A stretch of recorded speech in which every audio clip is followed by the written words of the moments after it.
ეს ბლოგი გარდაცვლილ ნიკო კვარაცხელიაზეა და იმაზე რაც გამოაქვეყნა საქართველოს დე-ფაქტო ხელისუფლებამ დე-ფაქტო ნებისმიერ შემთხვევაშია ეს ხელისუფლება პროკურატურამ შინაგან საქმეთა სამინისტრომ სამართალდამცავმა სტრუქტურებამ მაგრამ თქვენის ნებართვით მე ცოტა შორიდან დავიწყებ საქართველოს დამოუკიდებლობა აღიდგინა 1991 წლის 9 აპრილს ჩვენ გვყავდა ამის შემდეგ და მანამდელ პერიოდში 90 წლის 28 ოქტომბრიდან ანუ რგვალი მაგიდა რომ მოვიდა ხელისუფლებაში ზვიად გამსახურდია რომ მოვიდა ჩვენ ყავდა პრემიერ-მინისტრები.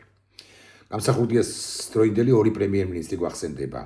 ერთმანეთზე უარესები თენგისიგუა და ბესარიონ გოგუშვილი. ვლაპარაკობ მათზე როგორც პრემიერებზე, არ ვლაპარაკობ თენგისიგუაზე, არც გარდაცვლილზე, როგორც ენერგეტიკოსზე, ის ენერგეტიკის ინსტიტუტის თუ არ ვცდები, დირექტორის მოადგილე იყო და არ ვლაპარაკობ ბესარიონ გოგუშვილზე, როგორც ქართული შრიფტის საუკეთესო ან ერთ-ერთ საუკეთესო სპეციალისტზე ცოცხალია ბესარიონ გოგუშვილი ფინეთში ცხოვრობს ცოტა უცნაური კაციაო ამბობენ ძიმე კაციაო ეს კაცი სხვათა შორის გამსახურდია რომ მოკლეს ჩემი აზრით მოკლეს ან გამსახურდია თავი რომ მოიკლა სამეგრელოში იმ დღეს იქ იყო და ცხადია ბევრი რამ იცის და რამდენადაც ვიცი გამოკითხული არც არის მაგრამ ამ თემაზე არ ვლაპარაკობ ახლა არც ამ თემაზე არ ვლაპარაკობ ახლა მე ნიკო კვარაცხელიას მკვლელობამდე უნდა მივიდე. უკვე შევარდნაძის პერიოდში ჩვენ გვყავდა რამდენიმე ერთმანეთზე უარესი, აქაც ვიტყვი ასე, თქვენის ნებართვით, ერთმანეთზე უარესი პრემიერ-მინისტრი, აღმასრულებელი ხელისუფლების ხელმძღვანელი ედუარდ შევარდნაძის ჩათვლით და ასევე სახელმწიფო მინისტრები ერქვათ, ისინი მთლად აღმასრულებელი ხელისუფლების ხელმძღვანელები არ იყვნენ. მაგრამ ნიკო ლეკიშვილი, ვაჟა ლორთქიფანიძე, გია არსენიშვილი, ხო, მათ მიმართ განსაკუთრებული სიმპათია, როგორც ხედვებიანი ადამიანების, პოლიტიკოსების მიმართ გულახდილად გეტყვით არა მაქვს. იმიტომ კი არა რომელიმეზე აუქს ვამბობ, არა, არავითარ შემთხვევაში. ით უფრო რომ ამ სამიდან ამდენადაც ვიცი, ორი გარდაცვლილია, ხო, ორი გარდაცვლილია, ბატონ ვაჟას კი უსურვოთ დიდხანს სიცოცხლე ლორთქიფანიძეს. წავიდა შევარდნაძე, მოვიდა მიხეილ სააკაშვილი. მიხეილ სააკაშვილის დროინდელი პრემიერ-მინისტრები იყვნენ ზურაბ ჟვანია და ზურაბ ჟვანიაზეც უნდა ვილაპარაკო, გარდა იმის რომ უნდა ვილაპარაკო ნიკო კვარაცხელიაზე, მოკლულზე. ზურაბ ჟვანია, ზურაბ ნუღაიდელი, გილაური, ლადო გურგენიძე, ეგრა მაგის პასუხია, სად არის ეს ლადო გურგენიძე? ამდენი ხნის განმავლობაში რა არ გადახდა ქვეყანას და ეს კაცი რომელიც საქართველოს ბანკის ერთ-ერთი ხელმძღვანელი იყო ერთი ხანობა გამქრალია და ხომ არ გსმენიათ მის შესახებ ერთი სიტყვა ორი სიტყვა არ უნდა ეთქვა განა მოგეთ ლადო გურგენიძე სხვებიც და სხვებიც შეგვიძლია გავიხსენოთ გეგამ გალობლიშვილი რომელსაც მე ვერ შევაფასებ როგორც პრემიერ-მინისტრის სამი კვირით იყო პრემიერ-მინისტრი ჩემი მოსაზრებით ის ერთ-ერთი საუკეთესო პრემიერ-მინისტრი იქნებოდა დამოუკიდებელი საქართველოსი, მაგრამ არ დასცალდა მეთქი დანიშნა მიშამ და გაუშვა. ვანო მერაბიშვილი მასზე მე ორ სიტყვას როგორც პრემიერ-მინისტრზე დადებით ორ სიტყვას ვერ ვიტყვი. ამასაც გულახდილად ვამბობ. წავიდა მიშა, სხვებიც იყვნენ ალბათ, მაგრამ არ მახსოვს ახლა არა აქ ამას პრინციპული მნიშვნელობა. წავიდა მიშა, მოვიდა ბიძინა, ბიძინას ყავდა ამათი კი ყველა ჩამოსახელება შემიძლია. თავად ბიძინა, ღარიბაშვილი ორჯერ კვირიკაშვილი, გახარია და ბახტაძე და გახარია. ბევრს მიაჩნია, რომ თავად ბიძინა იყო საუკეთესო, აი, ქართული ოცნების პირობებში საუკეთესო პრემიერ-მინისტრი, რაც ტყუილია. ბიძინა ერთ-ერთი ყველაზე ცუდი პრემიერ-მინისტრია, როგორც კაცი, რომელსაც ხედვები არ აქვს. და ხო, არ დამავიწყდეს ეს დღევანდელი შეშლილის კვითელი, ხო? შეშლილი გობახიძე. მე არ ვიცნობ ამ გვარში არავის, ვინც ცუდი კაცია და ვიცნობ ორს, მამამისსა და ამ ვაჟბატონს. ანარჩინები ბევრი ხარ, რამდენიმე მეგობარიც ამყავს გობახიძე. კარგები, ერთმანეთზე უკეთესები. მოკლედ. ირაკლი გობახიძე ცუდი პრემიერ-მინისტრია, ღარიბაშვილი ცუდი პრემიერ-მინისტრი იყო, ბახტაძეც არ გამოირჩეოდა ეხლა რაღაც ხედვებით, ერთ-ერთი უარესი იყო, კვირიკაშვილი იყო ჩემი მოსაზრებით ყველაზე კარგი მათ შორის. მაგრამ ახლა არც კვირიკაშვილზე არ ვსაუბრობთ, ხო? ჩვენ ხო უნდა ვისაუბროთ სწორედაც რომ ნიკო კვარაცხელიაზე მოკლულზე რამდენიმე წლის წინ და კიდევ ზურაბ ჟვანიაზე. ზურაბ ჟვანია იყო საუკეთესო პრემიერ-მინისტრი დამოუკიდებელ საქართველოში, იმიტომ რომ მას ძალიან ფართო ხედვები ჰქონდა. მე ვიცნობდი ზურაბ ჟვანიას შორიდან, ახლოს არა, რამდენიმეჯერ ორჯერ თუ სამჯერ საქმიანი შეხვედრაც ჰქონდა მასთან და გაოცებული დარჩენილი ვარ მისი სწორედაც რომ ფართო ხედვებით და ძალიან არასტანდარტული მიდგომებით საკითხებისადმი და რისკიანობითაც. 2005 წლის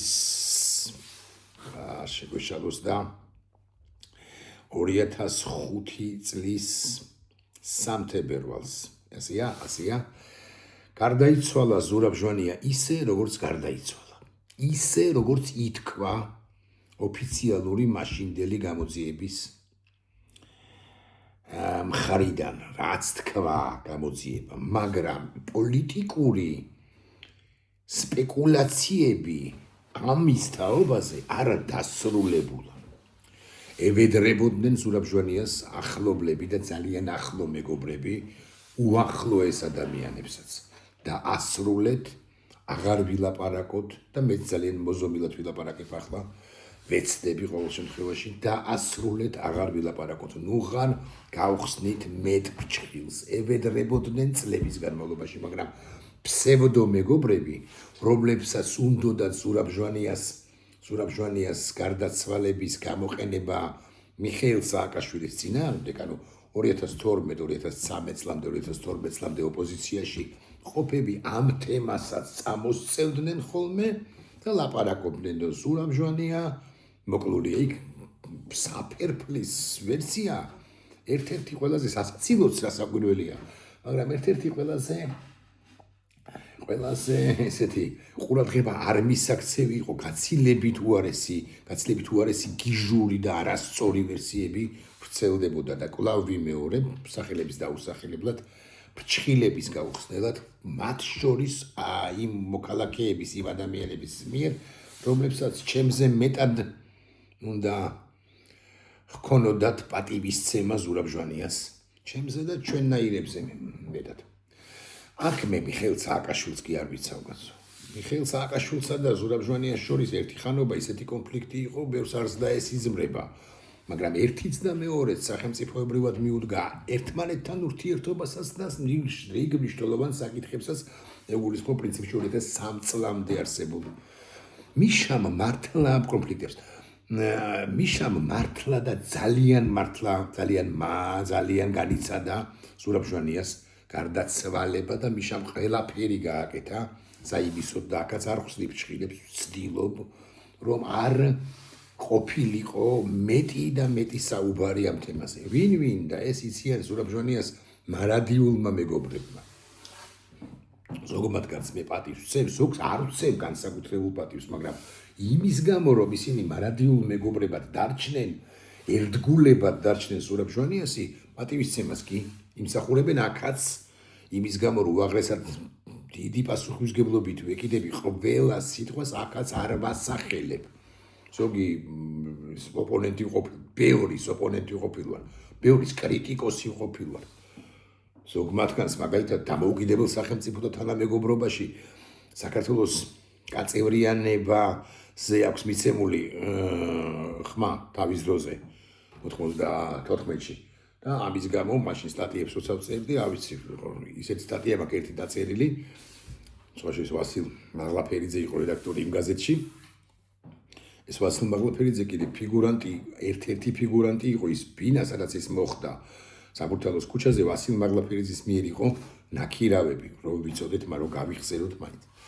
არც ვასილოზე არ ვლაპარაკობ ახლა. უბრალოდ მე ვლაპარაკობ იმაზე, რომ ადამიანებმა გარდაცვალების შემდეგ არ დაინდეს ზურაბ ჟვანია მისმა ძალიან ახლო და ასე ვიტყვი ფსევდო მეგობრებმა, რომლებიც ახლა არიან უმრავლესობა ყოველ შემთხვევაში ბიზინა ივანიშვილთან მიტენილები.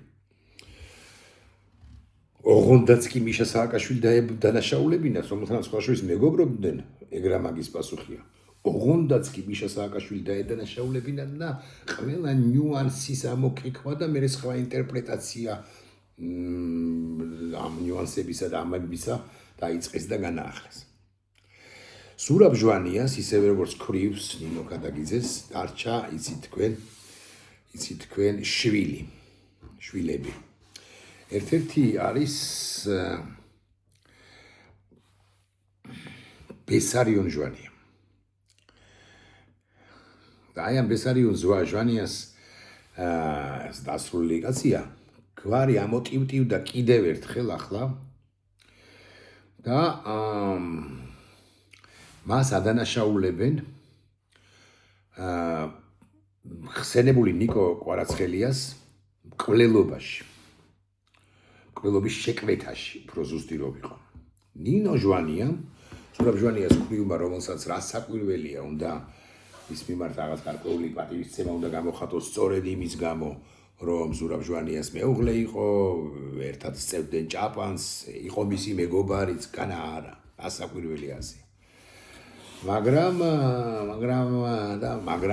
რა აღარ ვიცი კიდე მოკლედ იმის გამო რომ ამ ხნის განმავლობაში ძალიან ცუდი და არასწორი ვერსიები ვრცელდებოდა ზურაბ ჟვანიას გარდაცვალებაზე და მისი ფსევდომეგობრები და ფსევდოგულშემატკივრები ადამიანები რომლებიც ცდილობდნენ მიხეილ სააკაშვილის დადანაშაულებას ზურაბ ჟვანიას მკვლელობაში გარდაცვალებაში აბრალებდნენ მიხეილ სააკაშვილის მკვლელობას საფრეფლით თუ საწამლავით ამის გამო ხსენებულ ბუსა ანუ ბესარიონ ჟვანიას ფსიქიკა შპავშს მოზარდს დაენგრა ხალხო ეს არ ამართლებს იმას რაც უკვე მოხდა ნიკო კვარაცხელიასთან იმართებაში მაგრამ ალბათ მაინც პროკურატურა როგორ დავიცავ დე-ფაქტო ხელისუფლების წარმომადგენლებს სამართალდამცავებს შინაგან საქმეთა სამინისტროს პროკურატურას თუ ასე შემდეგ მაგრამ ალბათ და როგორც ჩანს მართალია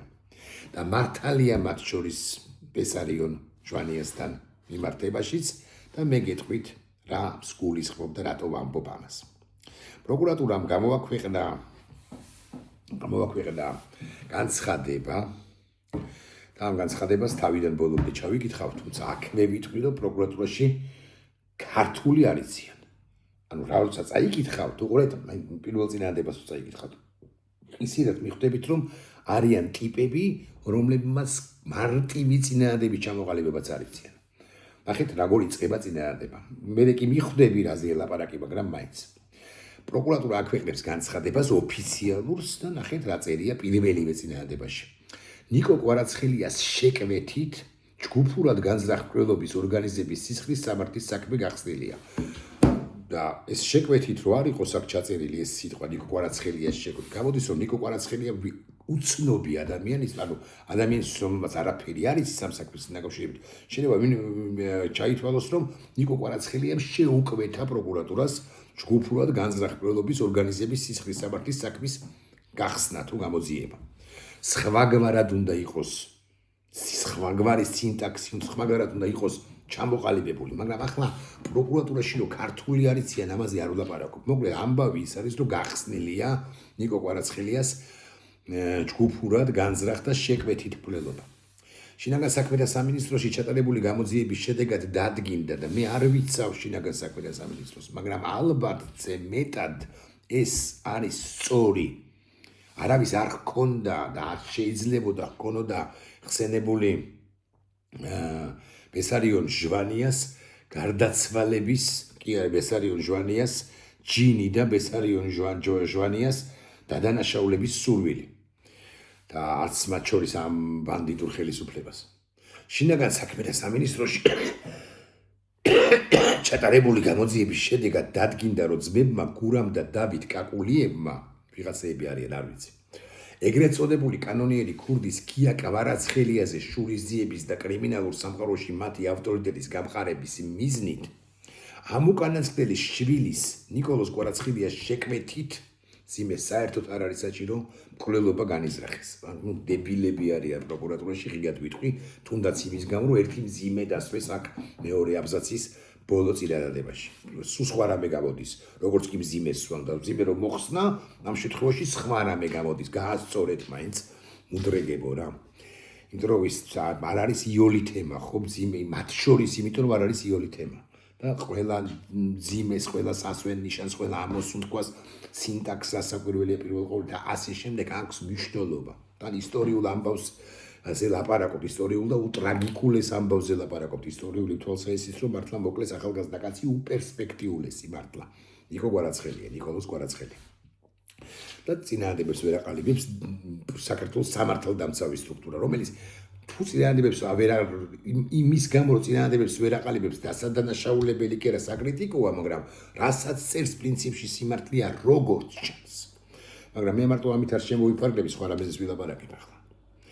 მოკლედ, ნიკოლოზ კვარაცხელიას შეკვეთით მკვლელობა განიზრახეს მძიმე მოხსენით. გურამ და დავით კაკულიებმა ნიკოლოზ კვარაცხელიას შეკვეთით მკვლელობის განზრახვა მათ მეგობარს ბესარიონ ჟვანიას, ანუ ხსენებული ზურაბ ჟვანიას, რომელიც საუკეთესო პრემიერ-მინისტრი იყო ჩვენს ქვეყანაში, დამოუკიდებელ საქართველოში, მეგობარს ბესარიონ ჟვანიას გაანდეს. და შეთანხმდნენ მოეხდინათ ნიკოლოზ კვარაცხელიას მკვლელობის ორგანიზება. ბესარიონ ჟვანიამ, რომლის ჟინი ხო, არ შეიძლება სჭირდეს ამ დებილ და ქართული ოცნების არაკანონიერ თავრობასაც კი, რომელსაც არ დავიცავ არც ერთ შემთხვევაში, მაგრამ ჩანს, ეს არის სიმართლე. ბესარიონ ჟვანიამ დაიწყო დანაშაულის ამსრულებლის, ეს წინააღმდება, ეს სიტყვა ვინ მოიფიქრა პროკურატურაში, ამსრულებლის მოძიება, გაგეცინება კაცს, რა მიზნითაც იგი მის ნაცნობებს ალეკო ჭელიძეს და გიორგი კავილაძეს დაუკავშირდა. კავილაძის გვარი მსმენია. მე კიდე სხვა გვარების მსმენია, უბრალოდ თავისუფლებას არ მივცემ. ამ საქმეში მსმენია მეთქი. ამის თქმა მინდა. შესთავაზა მათ ძმები კაკულიების შეკვეთით მოეხდინათ. შესთავაზა მათ ძმები კაკულიების შეკვეთით მოეხდინათ ნიკოლოზ კვარაცხელიას ჯგუფური მკვლელობა, რაზედაც ისინი დათანხმდნენ. საქართველოს პროკურატურა ნიკოლოზ კვარაცხელიას შეკვეთით ჯგუფურად განზრახ მკვლელობის ორგანიზების ფაქტზე გურამ კაკულიას, დავით კაკულიას და ბესარიონ ჟვანიას ბრალდებას საქართველოს სისხლის სამართლის კოდექსის 25-119 მუხლის მეორე ნაწილის ე და მესამე ნაწილის გ ქვეპუნქტით წარუდგენს. რაც სასჯელის სახით და ზომად 20 წლამდე ან უვადო თავისუფლების აღკვეთას ითვალისწინებს. როგორც საზოგადოებისთვის ცნობილია, ალეკო ჭელიძე და გიორგი კავილაძე ნიკოლოზ კვარაცხელიას ჯგუფურად განზრახ მკვლელობით ჯგუფურად ცეცხლსრული იარაღისა და საბრძოლო მასალების მართლწინააღმდეგოდ შენახვის არ ჭირდება მძიმე და ტარების ფაქტებზე მსჯავრდებულები არიან და სასჯელის სახით ზომად შეფარდებული აქვთ 17-16 წლის თავისუფლების აღკვეთა, ანუ დაჭერილები არიან. სისხლის სამართლის საქმეზე გამოძიება გრძელდება დანაშაულთან შემხებულობაში მყოფი სხვა პირების დადგენის მიზნით. მაგრამ აქ ჩვენ ლაპარაკობთ ისევ და ისევ ბესარიონ ჟვანიას უნდა მიუბრუნდეთ და ჩანს, ან გამორიცხული არ არის, მიუხედავად იმისა, რომ ქვრივი ნინო ქადაგიძე 21 წელიწადია, ეს კალბატონი არის ქვრივი. პატივისცემას უდასტურებ როგორც ქვრივს. რასაკვირველია, მან დაკარგა უზარმაზარი მასშტაბის ოჯახის წევრი, მეგობარი, მეუღლე, შვილების მამა და აბსო არ ვიცი დეტალები, რასაკვირველია, აბსოლუტურად დარწმუნებული ვარ, რომ თავად ნინოს გვერდში თუ მხარში მდგომი კაცი და ასე შემდეგ დაკარგა. ეს არის, მაგრამ რამის წარსულია და მერე უკვე დაიწყო ეს ინსინუაციები იმასთან დაკავშირებით, როგორ გარდაიცვალა ზურაბ ჟვანია და არ მოისვენა და ახლა გვარების დასახელების გარეშე ბევრმა, ვინც დაიწყო ლაპარაკი იმაზე, ვინც დაიწყო ტყუილი ვერსიების შეთხსვა, ოღონდაც კი დაედანაშაულებინათ მიხეილ სააკაშვილი. და ამის შედეგად მე ამოვიდა ის სიმართლეები, ამოტივტივდა ზედაპირზე, რაც სიმართლეც ალბათ მაინც უნდა დამალული ყოფილიყო, შეიძლება სწორი სიტყვა არ არის, მაგრამ შვილებზე წავიდა, მათ შორის ამხსენებულ ბესარიონ ჟვანიაზე წავიდა ბულინგი, მათი ხო, ბესარიონ ჟვანია თუ არის კოლელობის შემკვეთი, მისი დაცვის სურვილი არ აქვს ცხადია, მაგრამ მათი არასრულ ფასოვან თუ სწორი სიტყვა ადამიანად ადამიანება, მოქალაქედ ჩამოყალიბება, მისი კონკრეტულად შვილების მერქი ასე ვიტყვი და კონკრეტულად ამ ბუსასი. და დამნაშავე იმაში რომ ბესარიონ ჟვანია ამგვარ ტიპად ჩამოყალიბდა არის სწორედაც რომ ზურაბ ჟვანიას ის უახლოესი გარემოცვა რომელიც მისი ფსევდო მეგობარი აღმოჩნდა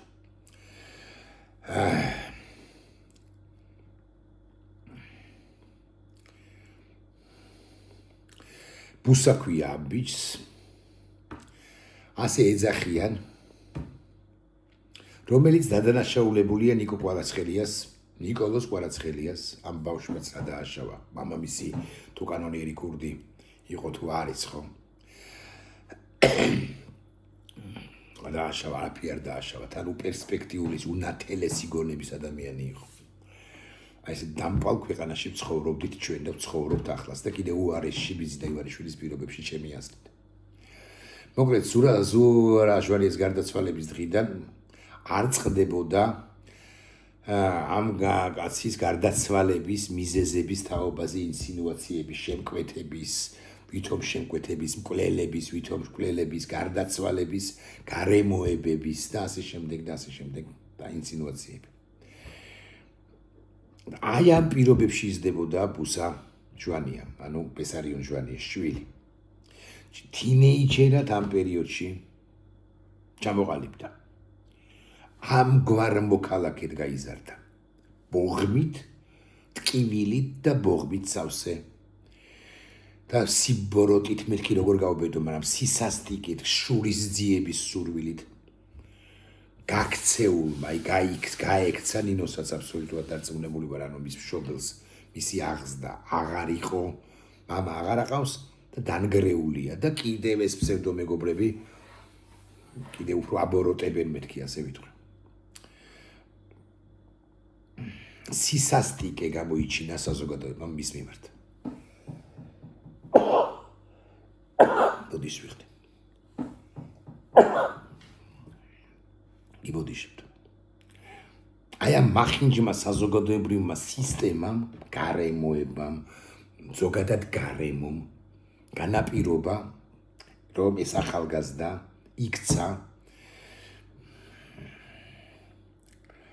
დაუნდობელ ადამიანად როგორც ზურაბ ჟვანიას შვილის დასაკვირველია უნდა დაგვენანოს მაგრამ ერთს რომ მოხსნათ ეს საოჯახო გარემოება ხო უნდა ვთქვათ რომ აღარ მინდა რა ვიდეოების გაკეთება აი ძალიან მიჭირს ამ თემაზე როგორც ჩანს ის არის პროლოგის შემკვეთი ხა მიზეზები იქ როგორებიც არის კაკულიები ნიკო კვარაცხელიას მამის წინააღმდეგ შურის ძიება და ასე შემდეგ ეხა ეს ცხადია პირველ ხარისხოვან მნიშვნელოვანი ამბებია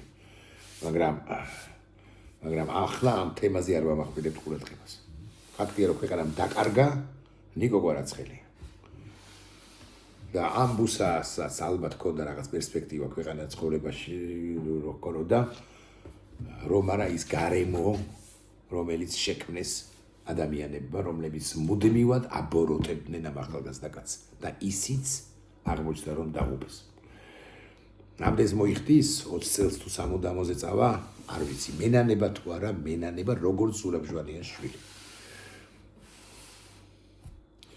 ამ პროკურატურას და სამართალდამცავებს რა ვიცი არ ვენდობი რა საკვირველია ბიზნესი ივანიშვილის ქვემდებარე არც ერთ ორგანოს სტრუქტურას არ ვენდობი მაგრამ ამაში ჩანს აი სიტყვა უნდა ვთქვა არიან მართლები მიჭირს ამის თქმა მაგრამ მაინც ნახვამდის